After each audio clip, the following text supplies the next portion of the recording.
नमस्कार दोस्तों, आज हम लोग देखने वाले हैं भूमंडलीकृत विश्व का बनना।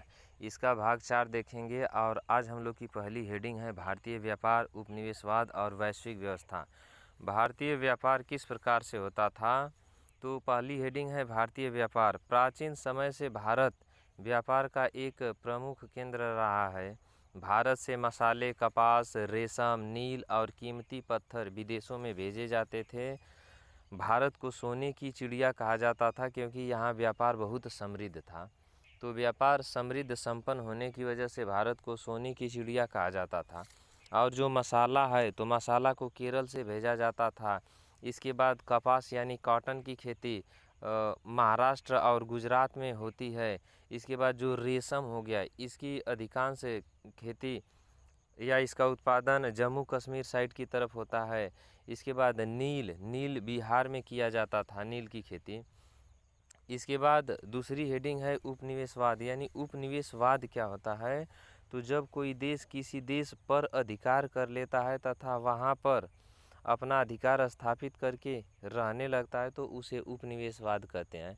जैसे प्रारंभ में जब अंग्रेज भारत आए थे तो वे सब व्यापार करने के उद्देश्य से आए थे, लेकिन धीरे धीरे हम भारतीयों को आपस में लड़ा करके अपना अधिकार बढ़ा लिए और हमारे ऊपर राज करने लगे।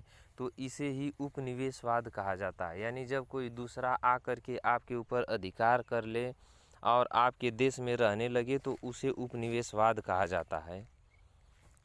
इसके बाद वैश्विक व्यवस्था, तीसरी हेडिंग वैश्विक व्यवस्था क्या होता है? जब पूरी दुनिया के देश आपस में व्यापार, तकनीक, संस्कृति, शिक्षा और राजनीति से जुड़ जाते हैं तो उसे वैश्विक व्यवस्था कहते हैं। वैश्विक व्यवस्था का मतलब कि जब पूरी दुनिया के देश आपस में बिजनेस, व्यापार करने लगें तो उसे वैश्विक व्यवस्था कहा जाता है। इसके बाद हम लोग कुछ इम्पोर्टेंट पॉइंट्स देखेंगे। नोट, यानी सन 1800 ईस्वी के आसपास निर्यात में सूती कपड़े का अनुपात 30% था। यानी सन 1800 में, जैसे आज 2025 चल रहा है, तो सन 1800 में भारत से 30% सूती वस्त्र या सूती कपड़े का निर्यात किया जाता था। यानी भारत से दूसरे देश में भेजा जाता था, जिससे भारतीय लोगों को रोज़गार मिलता था। लेकिन सन 1815 में, यानी 15 साल बाद, यह अनुपात घटकर 15% पर आ गया। इसके बाद 1870 तक जाते जाते तो यह सिर्फ 3% ही रह गया था, जिससे भारत में बेरोजगारी बढ़ चुकी थी। इसके बाद अगला हेडिंग है व्यापार अधिशेष। व्यापार अधिशेष क्या होता है? तो व्यापार अधिशेष का मतलब जब हम अपने देश से सामान को भेजते हैं और हमारा भेजने वाला सामान अधिक हो, लेकिन उस देश से अगर हम कम सामान खरीदते हैं तो हमारा व्यापार अधिशेष अधिक रहेगा।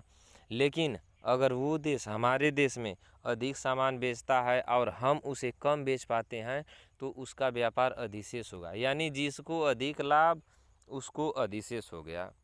तो ये क्या होता है? जब किसी देश का निर्यात उसकी आयात से ज़्यादा हो, यानी हम अपने देश से, मान लीजिए चावल का निर्यात, यानी चावल को अधिक निकाल रहे हैं, दूसरे देश में बेच रहे हैं, और दूसरे देश से गेहूँ मान लीजिए हमारे देश में नहीं है, कम खरीद रहे हैं, तो उसे कहा जाएगा कि हमारा व्यापार अधिशेष है।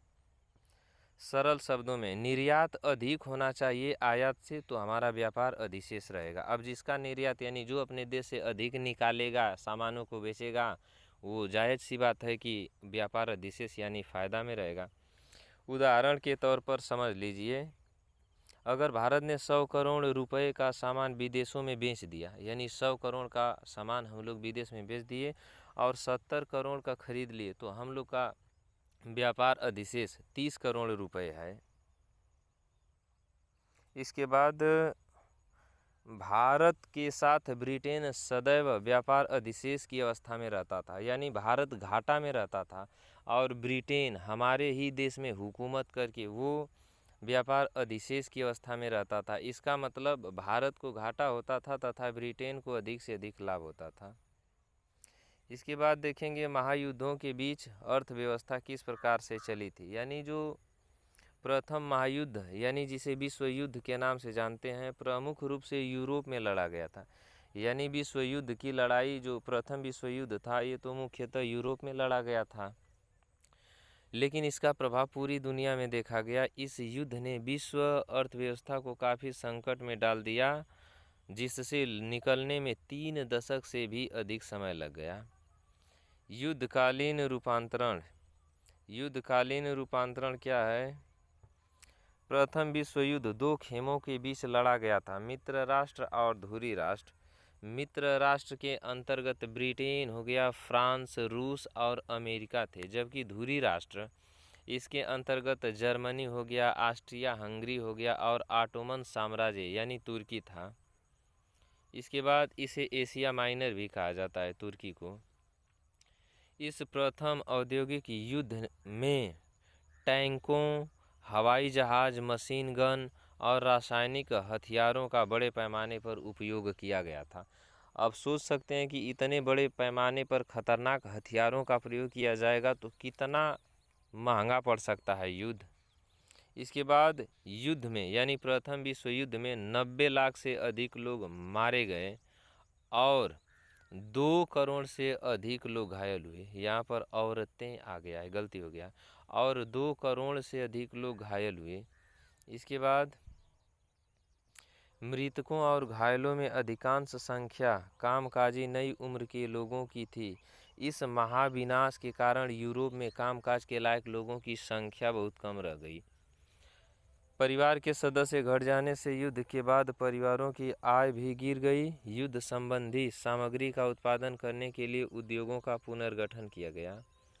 यानी जब 90 लाख लोग मारे जा चुके थे तो समझ सकते हैं कि देश के जो नवयुवक रहेंगे वही जाएंगे लड़ाई करने के लिए।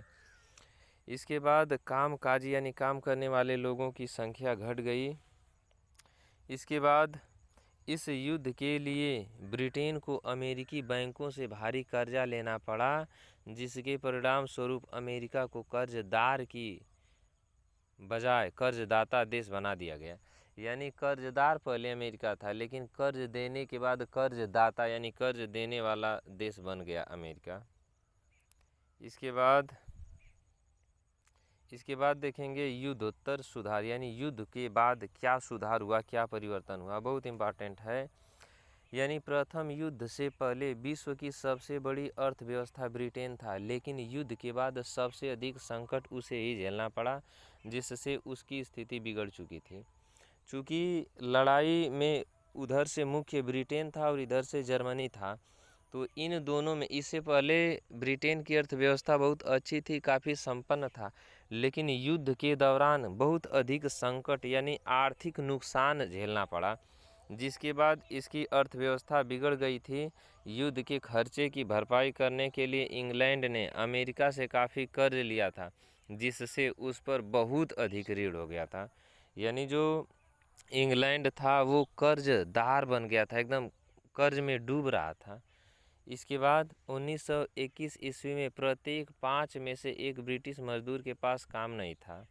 यानी अगर 500 ब्रिटिश मजदूर आ जाएंगे उस समय 1921 में, तो उसमें से 100 के पास तो कोई काम ही नहीं था। प्रथम विश्व युद्ध से पहले विश्व बाजार में गेहूं निर्यात करने का कार्य पूर्वी यूरोप, पूर्व का मतलब जो हम लोग का जो दाहिना हाथ यानी राइट हैंड होता है वो पूर्व दिशा रहता है, और जो लेफ्ट होता है वो वेस्ट यानी पश्चिम दिशा।